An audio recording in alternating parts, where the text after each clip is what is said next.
എന്താ നീ പുതച്ചു മൂടിയൊക്കെ നിൽക്കണത്? മാല കാണാതിരിക്കാനാ. എന്ത് കാണാൻ? അല്ല, മാനം പോവാതിരിക്കാനാ. മാനം പോവാതിരിക്കാൻ. അപ്പുറത്തെ ഇപ്പുറത്തെ വീട്ടിലെ ചെക്കന്മാരൊക്കെ എന്നെ ഭയങ്കര നോട്ടം ചേട്ടാ. ആരാണ് മാറി? അല്ല ചേട്ടാ, അത് വിട്ടേക്ക്. നിനക്കൊക്കെ എന്തിന്റെ സുഖേടാ? ചേട്ടാ അത് വിട്ടേക്ക് ചേട്ടാ. അല്ല വിട്ടേക്ക്. എടി ഞാനിവിടെ ഉള്ളപ്പോ നീ എന്തിനാ പേടിക്കണത്? നീ ആ ഷാളങ്ങോട്ട് മാറ്റിയേ.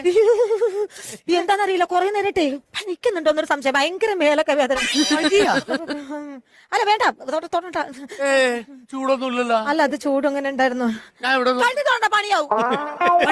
പനിയാവും. നീ എന്തൊക്കെയാ പറയണത്? അല്ല, അത് കഴുത്തി തൊട്ട ചേട്ട പനി പകരും. നിന്റെ കഴുത്തി കിടന്ന മാല എന്തി?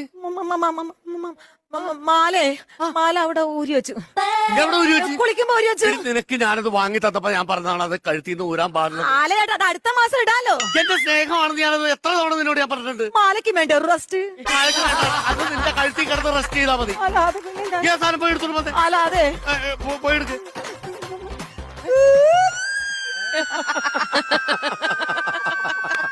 നിന്നോട് ഓരിയിടാനല്ല മാല ഇടാനാണ് ഞാൻ പറഞ്ഞത്. അല്ല അതെ മാല മാല എവിടെയാടി? മാല ഞാൻ മാലേ അത് പിന്നെ ഉണ്ടല്ലോ നമ്മുടെ സ്വർണ്ണ ഇല്ലേ, സ്വർണ്ണ സ്വർണ്ണ സ്വർണ്ണല്ലതാ അപ്പുറത്ത് വിട്ടില്ല. അവൾക്ക് പണയം വെക്കാൻ കൊടുത്തു.